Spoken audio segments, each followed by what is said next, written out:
Hi friends, welcome to Cherry Food Court. இன்னைக்கு நம்ம சேனல்ல வந்துட்டு ஒரு சூப்பரான ஈஸியான ரெசிபி ஒன்னு பார்க்க பாருங்க. ஃபர்ஸ்ட் நம்ம வந்துட்டு ஒரு பவுல்ல இட்லி மாவு எடுத்துக்கோங்க. மாவு வந்துட்டு புளிச்சிருக்க கூடாதுங்க. ஓகே. இதில் வந்து நம்ம ஃபஸ்ட்டு ஒரு 3 டேபிள் ஸ்பூன் அளவுக்கு கார்ன்ஃப்ளவர் மாவு ஆட் பண்ணிக்கலாம். வந்து கொஞ்சம் கிறிஸ்பியாக வரதுக்காக நம்ம வந்து யூஸ் பண்ணுறோம். அதுக்கப்புறமா பேக்கிங் சோடா, அதாவது சோடா மாவு. ஓகே. ஒரு மீடியம் சைஸ் அளவுக்கு வெங்காயம் வந்து இந்த மாதிரி நீட்டாக கூட நீங்கள் கட் பண்ணிக்கலாம், இல்லை குட்டியாக கூட கட் பண்ணிக்கலாங்க.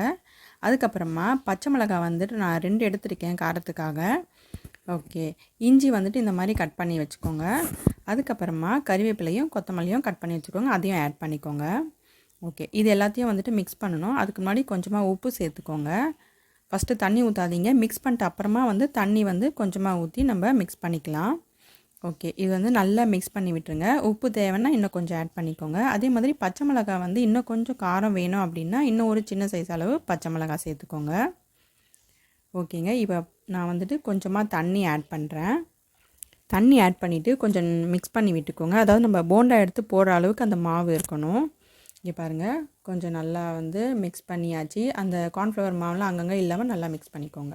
ஓகே. கடாயில் வந்து எண்ணெய் சூடு பண்ணியாச்சுங்க. மீடியமான ஹீட்டில் நான் சூடு பண்ணியிருக்கேன். இப்போ அந்த ஸ்பூன்லேயே வந்துட்டு அந்த மாவை எடுத்து நீங்கள் அப்படியே வந்துட்டு ஊற்றலாம். இங்கே பாருங்கள், அந்த போண்டா ஷேப்பில் அழகாக வரும். ஓகே.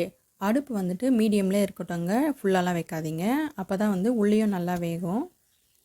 ஓகே. குட்டி குட்டியாக போண்டா நம்ம வந்து எண்ணெயில் போட்டாச்சு. இப்போது 2 பக்கம் நல்லா வந்துட்டு கிறிஸ்பியாக வரணும். இந்த கலரும் சேஞ்ச் ஆகும்.